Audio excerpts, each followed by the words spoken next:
우리나라가 북한의 형제국 쿠바와 수교했습니다. 어젯밤 전격 발표가 있었는데요. 이번 수교로 한국의 수교국은 193곳으로 늘었고 이제 유엔 회원국 중 수교하지 않은 나라는 북한과 가까운 시리아 한 곳만 남게 됐습니다.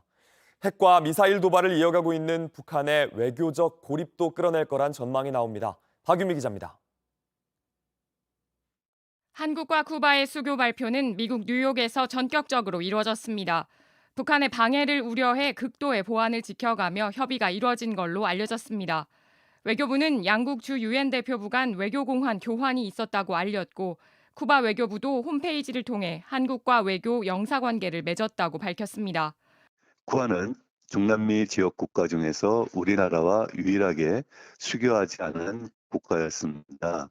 그간 쿠바와의 관계 개선을 위해서 우리 정부가 지속적으로 노력을 해왔고 이에 대해 쿠바 측이 응하게 되면서 쿠바의 공산혁명이 있었던 1959년 이후 관계가 끊어졌는데 피델 카스트로 정권은 1960년 북한과 수교했고 서로를 형제국으로 부를 만큼 친밀한 관계를 이어왔습니다.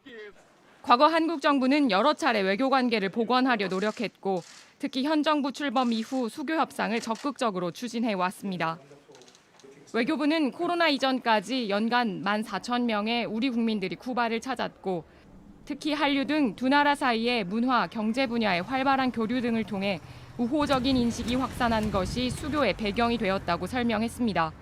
쿠바는 한국의 193번째 수교국으로 이제 유엔 회원국 중 미수교국은 북한과 가까운 시리아만 남았습니다. 정부는 이번 달 실무진 간 협의를 시작으로 고위급 회동 등 상주 공관 설치를 위한 후속 조치를 이어갑니다.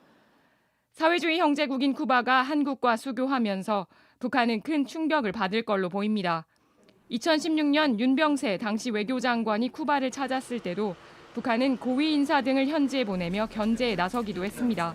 미국 국무부 대변인은 환영 등의 적극적인 표현 대신 한국은 자국 외교 관계의 성격을 결정할 주권이 있으며 이를 존중한다고 말했습니다. JTBC 박유미입니다.